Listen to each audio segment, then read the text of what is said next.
Hey, what's going on, guys? Welcome back to the Prepping Team channel. My name is Ezra. Today I'm going to show you how to make this inner cover and turn it into a custom bee feeder. So how do you do it? Let's get started. First off, you're going to need a few tools. You're going to need a staple gun to put everything together. You're going to need a hole saw, a 2 3/4 inch hole saw. Now, of course, you're going to need a drill to connect to that hole saw to make your holes.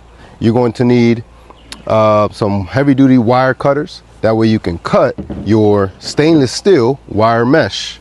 And of course, you're going to need the actual jar that you're going to throw the feed in. Now, you can do several jars. You can do 4 jars. You can do 2 jars. All that is entirely up to you. Today, I'm going to show you how to do 2 jars, but it's the same principle to make 4 or 6, whichever you prefer.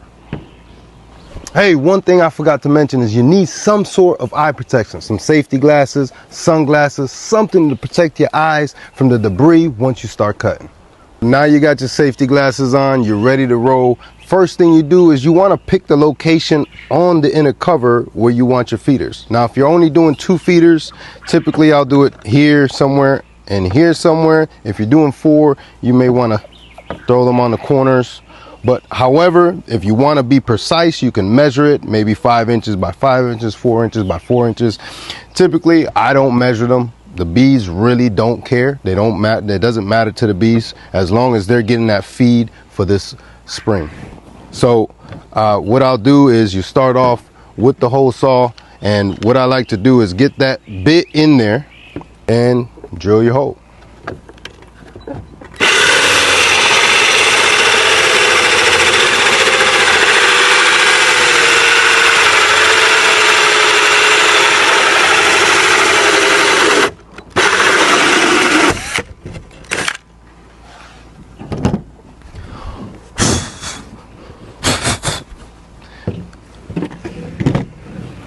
Now, once you've drilled your first hole, you want to get your jar and make sure it fits properly.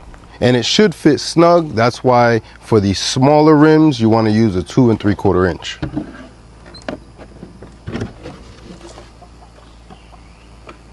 Now, if it's slightly loose, don't worry about it. Eventually, the bees will start to propolize this area and it'll get nice and snug. So where that way the jar doesn't fall through for this next step that I'm going to show you. So now that you have your holes cut, you're ready to throw your stainless steel wire mesh on there. Now, some people throw it across the whole thing, right, just to cover it all. But what I do is I typically just cut what I need. If I only need this section, that's what I cut out. I'll staple it with my staple gun and then go from there. That way I can use the remainder of it for other inner covers. So none of this has to be exact and precise. If you look down here, I just put it to it and I just cut where I believe is good.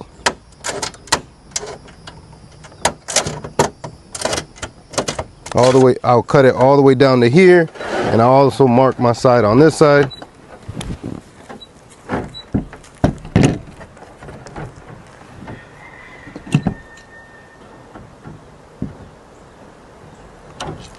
So now, once I take it off, I know I have to cut down this way and cut right here to get my one piece.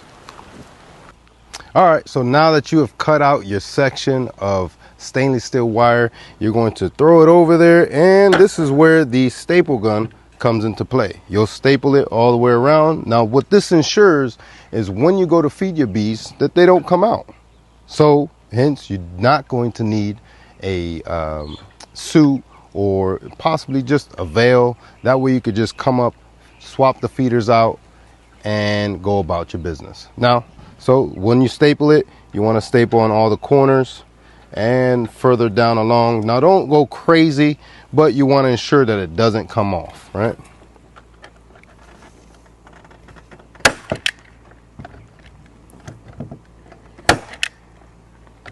Now, sometimes this will happen where the actual staple hit the wire mesh, and well, you'll have to do is pull it off, try it again.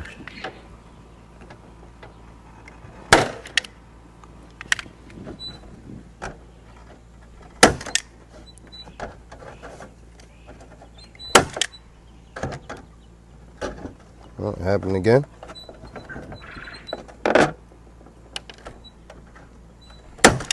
And again.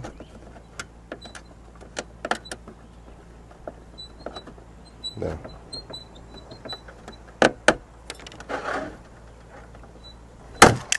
Oh, dang. There we go.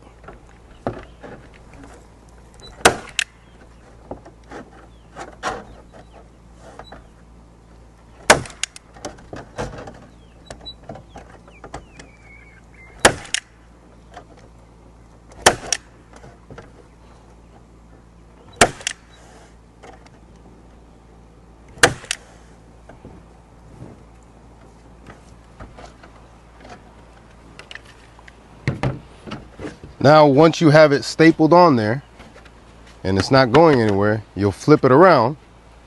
Any of the staples that are protruding, like for example, I have 1/2-inch staples here. If you had a 1/4-inch staple, they wouldn't protrude as much. But typically what I do is I'll just take my finger and I'll bend them down so that way they don't eventually come out. I'll just bend them right down, just like so, and I'll go all the way around and do the same thing, right? So now you'll see how you have a wire mesh on the other side. Now right here you can throw a small pollen patty, mush it off in there so that they can eat it, or you can throw the pollen patty over here, however you'd like. But of course these were made for the jar feeders, right? So you'll throw that right in there, it stays in there snug.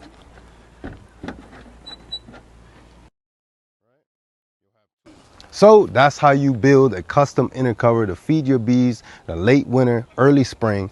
Now, if you're wondering, well, what do I put in this jar? What do I feed my bees? Be sure to follow, like, subscribe to our channel. That way you can follow us on our series on beekeeping.